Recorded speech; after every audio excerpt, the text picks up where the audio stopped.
Good evening and welcome to a special edition of CBS 4 News. I'm investigator Jim DeFede.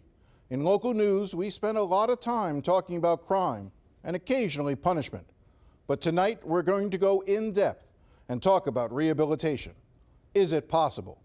Over the next 30 minutes, we are going to take you inside the last remaining boot camp in the state of Florida.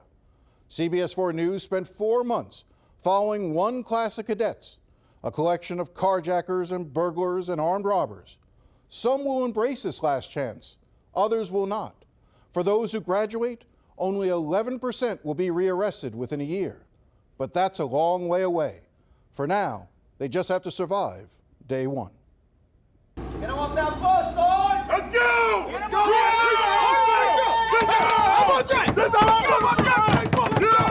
It's 4 a.m. and the first class of 2014 has arrived at the Miami-Dade County Boot Camp. Sir, yes, sir! Somebody move, you're going to say something. Understand that? Sir, yes, sir! You understand that? Sir, yes, sir! I said, what? Sir, yes, sir! There are 38 cadets on the bus, ranging in age from 16 to 24.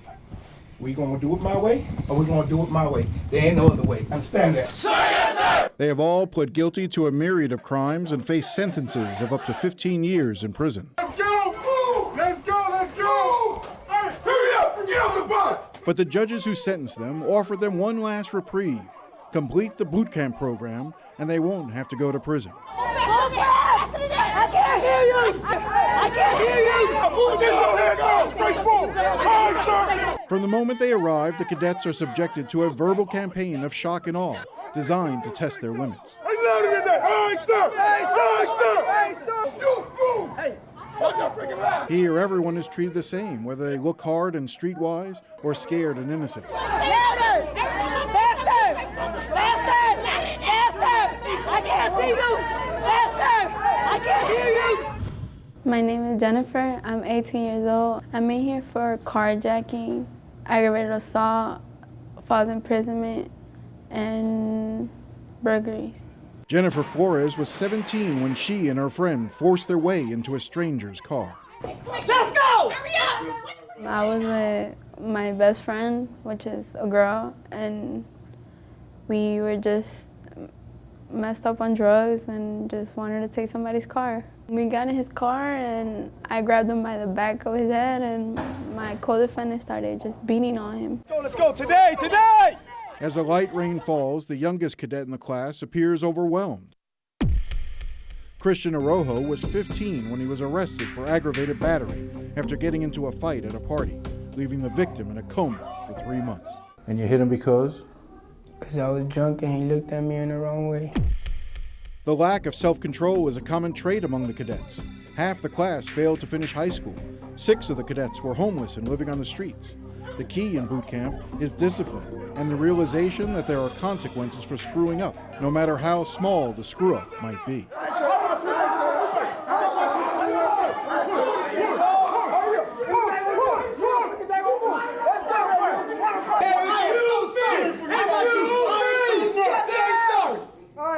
My name is Justin Martinez. I'm 22, and I was born and raised in Colorado Springs.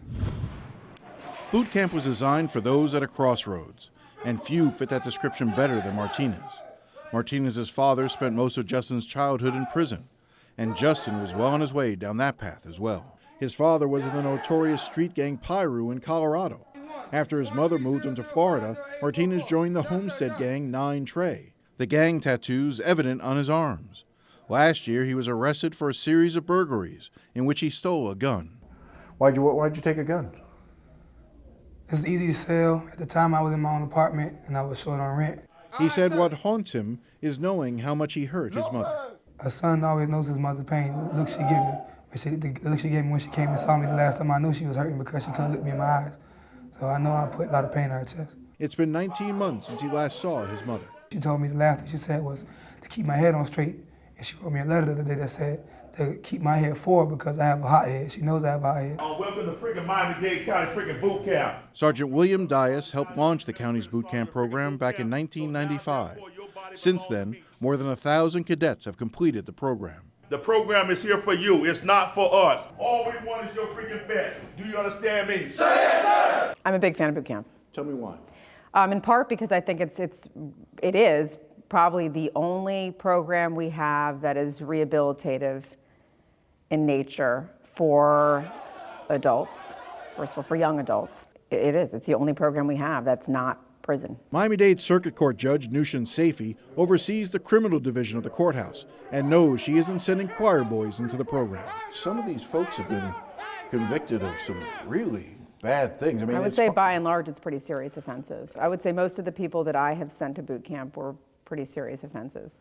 You know, there's a lot of, I mean, you know the general sentiment in the public. If you ask the public, you know, what should happen to somebody who commits an armed robbery or a carjacking or any of these things, they say, throw them away, throw them in prison.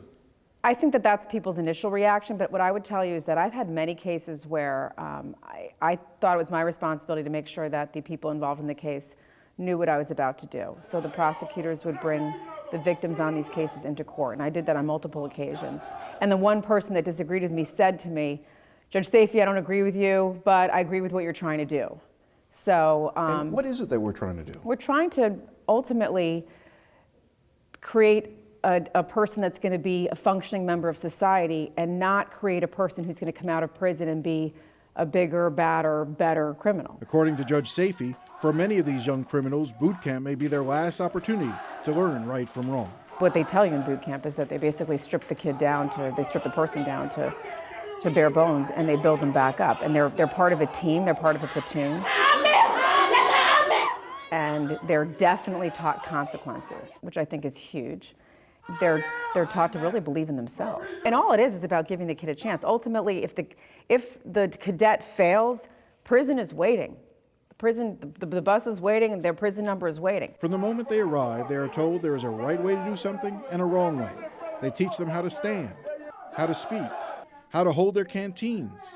They teach them how to sit.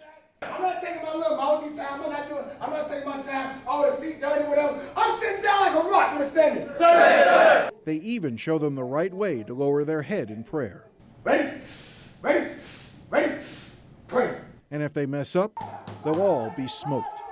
Smoking them is when they have done something incorrectly and we get them to do whatever the exercise is that we ask them to do. If you move and I don't give you permission, you will pay. Amen. If he messes up, you will all pay. Amen. If he doesn't sound off, you will all pay. Out of the corner of her eye, she catches one of the cadets scratching his face. When I tell you, stop freaking moving. Stop moving! But using exercise as punishment has proved dangerous. Let's go! Get it going! Let's go! In 2006, 14-year-old Martin Lee Anderson died in a Panama City boot camp. Anderson, who suffered from asthma, was unable to run as guards ordered. Videos showed the guards punishing him by taking him to the ground and forcing him to breathe in ammonia. The public outcry marked a turning point for boot camps. As a result, the legislature closed all 5 of its camps across the state. And in 2007, the Broward Sheriff closed its boot camp program to save money. Miami-Dade's program is the last in the state, and with an annual budget of $3.5 million, it too faces a precarious future.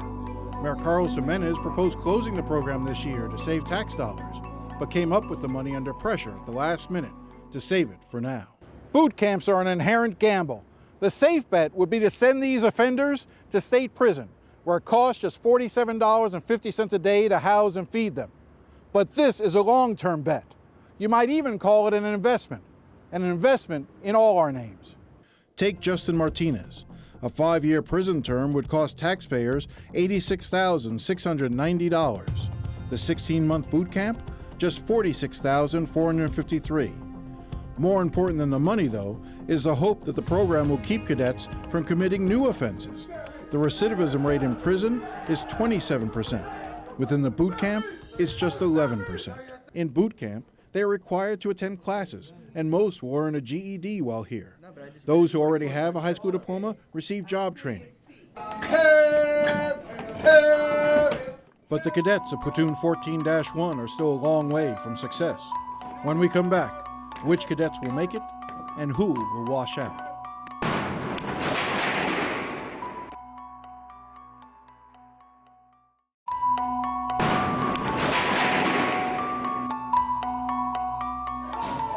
2 weeks into boot camp, and the cadets of Class 14-1 are proving to be more difficult than the instructors had hoped.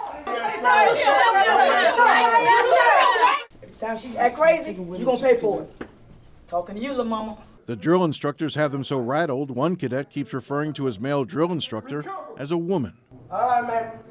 Sir, you call me a man, you gotta be at your freaking back. You ever call me a man again, we gonna have a problem. You understand me? You understand me? Do you hear me? Get your eyeballs on me! Push!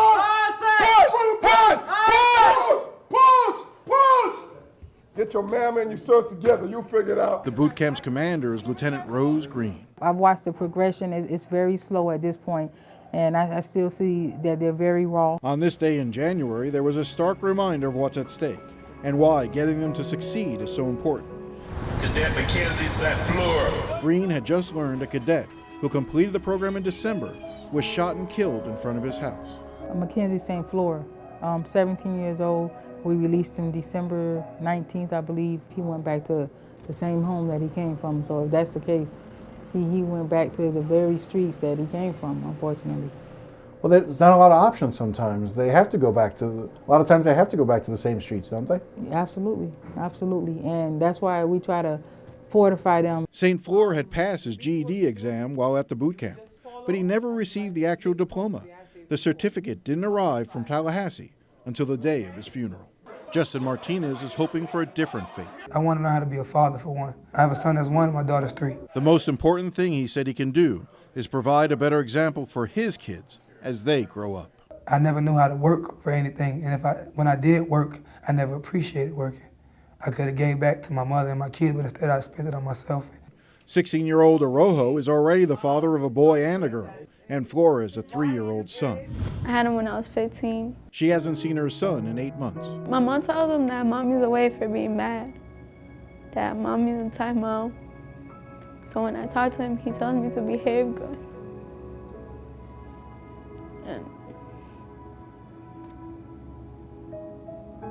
And I get pictures of him too. I have pictures of him, and I feel so bad for not being there for him right now. Like, it's crazy I had to go through all this to realize how important family is.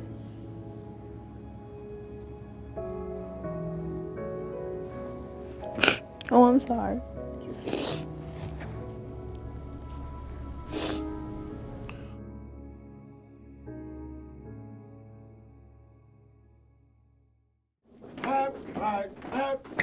Since the start of boot camp, one frequent target for the drill instructors was a familiar face. Mark Andino is what is known as a recycle. He was in the program last year but ran into trouble and quit. He then pleaded to the judge to let him try again. Now he's back, and the drill instructors are all over him. I don't know how you work in boot camp with that bill. You gonna be eyeballing me, son. The charge that landed him here in boot camp? Armed robbery. My girlfriend was pregnant.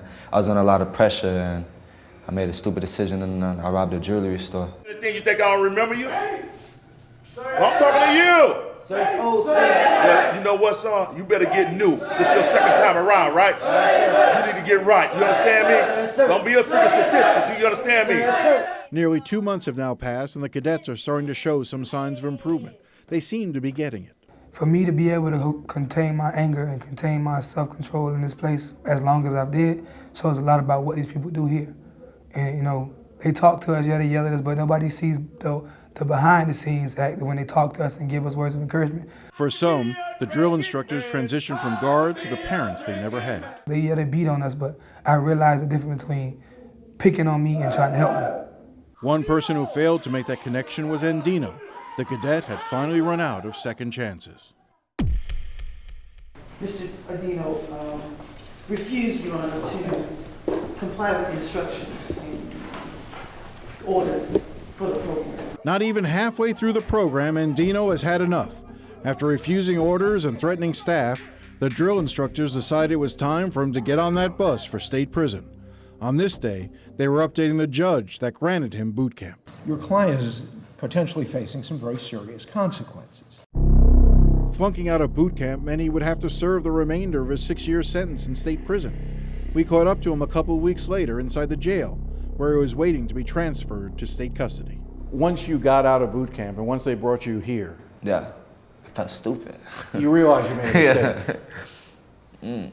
I felt stupid because, you know, I know what I traded out. I traded out some months for some years. Andino said he couldn't handle being disrespected by the drill instructors and forced to endure some of the physical punishments, like crawling through the pit.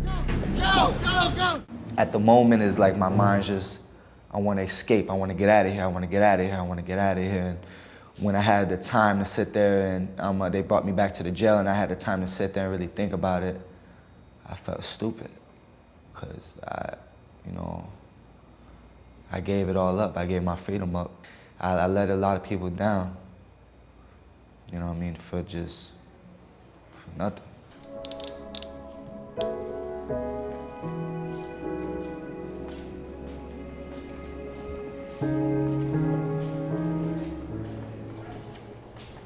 If Andino represents the failure of the boot camp system, former cadet Jason Bravo is one of the reasons the instructors have hope. If I wanted to do something, I'd just do it. And looking back on it, everything I did was self-destructive.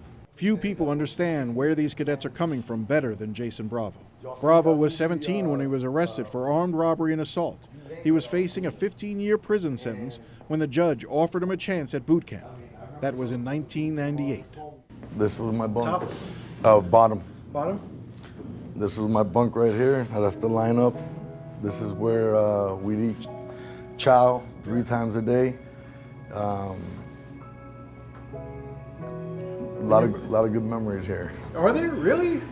Yeah, I mean, looking back at it, it was only for the best, at least for me. And like I said, I made real friends here with the officers particularly. They took a vested interest in those who really took their recovery seriously. It's a discipline, right? It's that idea of you got to do what you got to do. It's more than that. It's the discipline, but it's also a level of respect that you earn from them. And then once you earn that respect, they treat you like a human being. And then you understand why they're doing it. And then you see that their motives and their intentions are good. And then you worry about disappointing them, or you want to earn their approval. The drill instructors not only helped him get through the program, but the staff wrote letters of recommendation to get him into college and then law school. After Bravo passed his bar exam in 2008, the Florida bar held up his license because of his prior felony arrests. But once again, it was the drill instructors who came through, vouching for his character.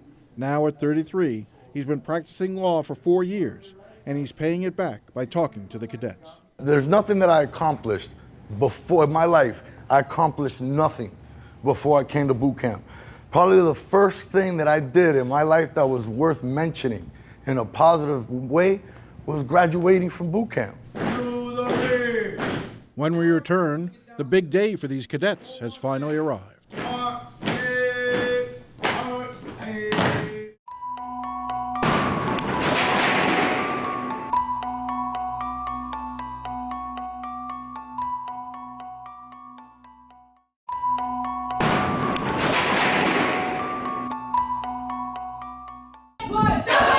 By May, just 3 boot camp cadets from Platoon 14-1 had washed out of Phase 1. That left 35 headed toward graduation. Hours before the ceremony, Justin Martinez's thoughts turned to his family. I'm hoping that the accomplishment that I made here proves myself worthy to them and myself, because that's my main goal, trying to please myself, but also show my family that I am something other than what they always label me as, a nobody. His drill instructors say he's made an amazing turnaround during the 4 months he's been in boot camp. Everyone thinks it's easy while you're in here because they're on you, they're yelling at you, they're telling you what to do. The question is, 6-9 months from now when you're out of here, what's going to be different? That's the test. This right here, like you said, is the easy part. You got somebody always over your head. It's not so difficult to fight temptation. But when you get in the streets, you have nobody to stop that temptation from hitting you. And if you don't have the qualities that they teach you here, and you keep it up when you're on the outside, you're going to fall regardless. Jennifer Flores had a harder time in boot camp. She admits she didn't think she would make it to graduation. When you come here, they put you down and you just feel like you ain't going to be able to do it. It's so hard. But it's like now it's the end, like you finally see the light. A week earlier, one of Flores' best friends, 19-year-old Vivica Correa, was shot to death standing in front of a house in Little Havana. I know she wasn't around guns or anything like that because she's not that type, but I know she was around with guys that probably had guns. After learning about the shooting, Flores started acting out, refusing orders. Rather than coddling her because her friend had died, the instructors went at Flores harder, telling her everyone has to deal with horrible events on the outside. The world isn't fair, but that doesn't give them permission to screw up. It happened to her, but it could have been me. As Platoon 14-1 marches onto the field, friends and family members strain to get a look. It's the first time in months they've seen their loved ones. And the ceremony lasts an hour with pledges and prayers and speeches. And then one at a time, they're called forward to receive their boot camp diplomas. Christian Araujo. Sir, sir! Boot camp! Jennifer Flores. Sir, sir! Boot camp! Justin Martinez. Martinez has excelled in the boot camp and was named the platoon's leader. Boot camp has restored our confidence and our will to fight for what we believe in. But all of it is prelude to that moment when they're finally dismissed. Sir, sir! Aye, sir! Man, sir!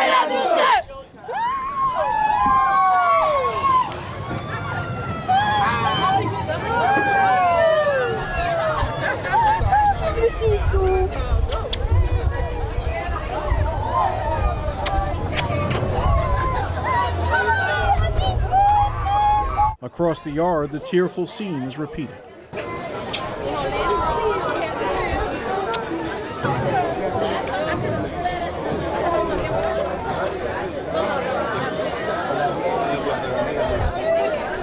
Christian is reunited with his two children, as well as his mother.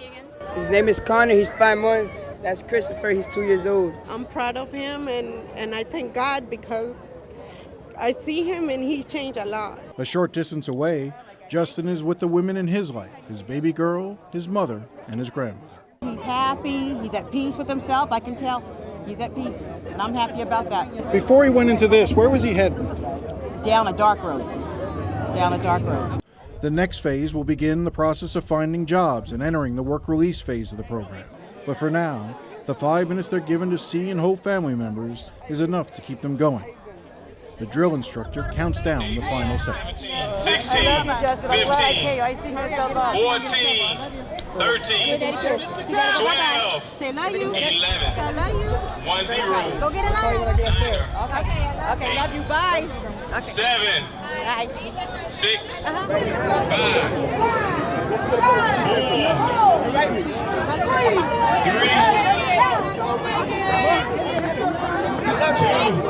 2. And with that, they're gone. And for some, they can begin imagining their future. Go rear. March. Third squad to the rear. Ready. Second squad to the rear. Ready. Third squad to the rear. 2 months after this ceremony, the cadets were allowed to return home and begin working and going to school again. They will remain under supervision for another year, and if they stay out of trouble, their court cases will be closed. Now we finish tonight with an update on how some of the cadets are doing. Thanks for watching. I'm Jim DeFede, CBS 4 News in depth.